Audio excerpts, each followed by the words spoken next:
Yo, welcome to Tuesday Morning Running Back. I'm your host, Matt Forte, with my guy, Jay Nice, on the ones and twos.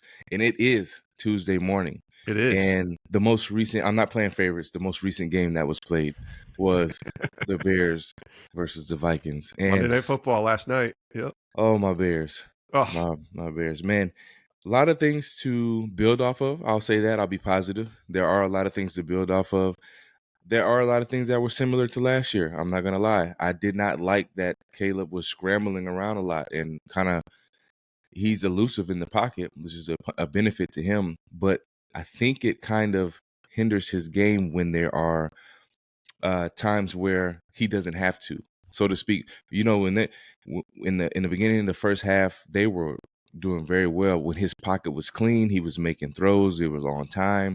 They were making explosive plays, 15, 20 yards downfield. Running game was lackluster. Kind of came along at the end a little bit, but not really. But that just shows you that we haven't really addressed the offensive line all the way. But mm, not to just harp on the Bears, J.J. McCarthy makes his debut against his childhood favorite team. I believe he yeah. attended the game when he was he was young. He was, I think, 2007, so the year before I got there. Okay. And I saw a picture of him with a Bears jersey uniform that I think his grandfather took him to. Interestingly, a Bears versus Vikings game, and he ends Mm, up playing for the Vikings and gets his debut and his first win as a starter at Soldier Field. Is that not insane? But he it played is. well. He played well. Uh, it started off shaky, a lot of 3-and-outs, but as we say, it's better to finish strong than to start fast. So Yeah. the Bears started a little fast, but they definitely didn't finish this game. Yeah. It wasn't it wasn't the greatest game for Bears fans, obviously. I'm sure they're coming out of it thinking, here we go again, because they had a good lead and they missed that field goal at the beginning of the fourth quarter, and that spiraled and became this avalanche, I think, from Minnesota, who scored a touchdown, 3-and-out, scored a touchdown, and I think 5 plays the Bears have for a few yards, maybe 9 yards, and then that was it pretty much. And the Vikings scored again. They scored 21 points in the fourth quarter, which is really hard to do in one quarter. But I thought we saw the maturation of J.J. McCarthy and the sort of evolution of a guy who he looked shaky when he threw that pick six. Mm, Matt, I kind of thought, oh boy, this game is over in some yeah, cases, I thought. yeah. And then McCarthy kind of really settled in, made some really nice throws. It doesn't hurt to have Justin Jefferson there making those catches, but he made some really nice throws. He directed the team, and they got the victory for Kevin O'Connell. But for the Bears, like you said, I think you can stay positive and see some things to build off of. But a lot of ways, and I know the Bears aren't in the class of the Ravens. It's a very similar type of feeling, I would think, that you had a Hmm. game in hand in the fourth quarter and you let it slip away. Yeah, especially a divisional game like that to open up the season. You can't let those go, especially at home. You want to win your home games. You don't have to travel. You don't have to deal with, the all the things that go into that, because it's a fact that a lot of home teams have that home field advantage and they have to use that. But also shout out to our boy Josh McCown, quarterbacks coach for the Vikings. I think Yes. that poise that he showed to not be shaken by the pick six and to come back and kind of, basically catch on fire at the end of the game. That's a testament to not only him as a player, but coaching as well. Coaches have to talk to their players through things like that. And Josh was great at all those things. He come to the sideline if there was somebody who maybe you dropped the ball or you fumbled or missed a block, and he would get you back to where mentally you can forget about it and go out there and execute the next series. And just shout out to him because he's got a great coaching staff, and also Kevin McConnell. I mean, um, he called a great game. Like, you can tell the plays that they ran towards the end of the game where they started to become successful. He started to rely on the running game, and with a young quarterback, you need to rely on the running game. You need that to help a young quarterback out. And man, it's just something that the Bears kind of are lacking. Even though we have Ben Johnson, he's known for his play calling.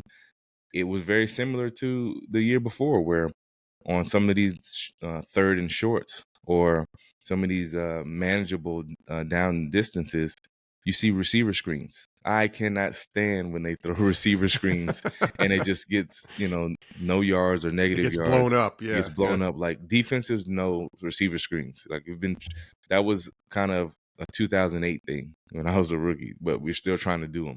But yeah. it's a telltale that you're not confident in your offensive line to drop back. And I know you're trying to keep the defense honest. It's kind of an extended handoff. I think that kind of is something to justify to say it as an offensive coordinator or a play caller. But, I think I never saw Tom Brady, Drew Brees, those guys throw a ton of receiver screens. Yeah. They were more creative, and like even Mahomes and those guys, they throw these different things that kind of equate to a receiver screen maybe, but they also are taking shots downfield. They're trying to utilize or attack what the defense is giving them, and I think we struggled last night to find a rhythm, especially in the second half. Yeah, it's going to be tough too because just looking ahead a little bit, we'll do Chicago first. They have to go to Detroit on a short week, and the Lions, it's their home opener, and Detroit obviously did not play well, so you expect them to play a lot better coming back home, and that's not a great situation for the Bears, especially after going, 0-1 now after losing their opener. And then they're home against Dallas, which could go either way. We're not really sure what Dallas is made of yet. But then they got to go to Vegas, and then they got to go to Washington on a Monday night. October 13th, the Bears play on a Monday night coming off the bye against the Commanders. So those are not easy games, and they have to be very careful here because if they're 1-4 or 0-5, that's going to raise a lot of eyebrows. Now, it doesn't mean I think you panic because you got a new coach and the schedule might be a little bit favorable down the stretch. Actually looking ahead in November and December, they play home against Pittsburgh, at Philly, at Green Bay. So it might not get much easier for them, Matt. Yeah. But they're going to have to show some things the next few weeks because this could get out of hand quickly for Chicago.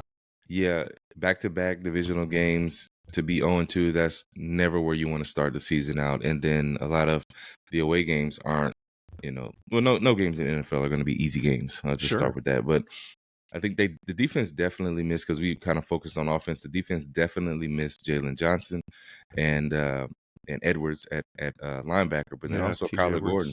Yep. Kyler Gordon was out. That's three of their top defensive players. So we can't forget about that. And then when it comes to them as a team, we're gonna see what they're made of now. You start off this way, you gotta I guess get yourself out of the hole that's been dug, even though it's game one. And I gotta tell Bears fans too, whether it's one way or the other, whether it's the positive or the negative, pump the brakes. It's just week one, like relax. I had a friend of mine who her son is on my son's soccer team, and she texted me last night. It's 7-0. She says, it's the first quarter, not even into the first half, first quarter. She goes, "Hey, my husband is looking for Super Bowl tickets already." He said they look pretty good. I'm like, yo, y'all gotta chill out. I think Slow that down. is because Bears fans have wanted this since I was born. They're so hungry. I was born in 85. That's the Yeah. last time. That's 40 years ago, about to be. And that shows you they want the Bears to be good so bad Mm-hmm. that it's 7-0 in the first quarter, and they're like, "I'm looking up Super Bowl tickets. They look Oh, good." they're trying. They're trying. Well, their last playoff win, correct me if I'm wrong, might have been in 2010 when you were there. Is that That's right? the last win. Yep. Which would That's have not. been against Seattle. Is that the right in the divisional Yep. game that Good. you beat? Hey, good. There he is. Am I right on that? Yeah. Yeah. Yeah, Wow. we It's been a got home while. field advantage, and we had a bye. We beat Seattle, and then of course the infamous Green Bay. NFC North championship game. Yes. Well, real quick, here's the Bears road game. So next week at Detroit, I mentioned at Las Vegas, at Washington, at Baltimore, at Cincinnati, at Minnesota, at Philadelphia, at Green Bay. Those are all their next road games. They do have a road game. Oh, I'm sorry, and at San Francisco. So the home games, Cleveland, they might be able to get a W there.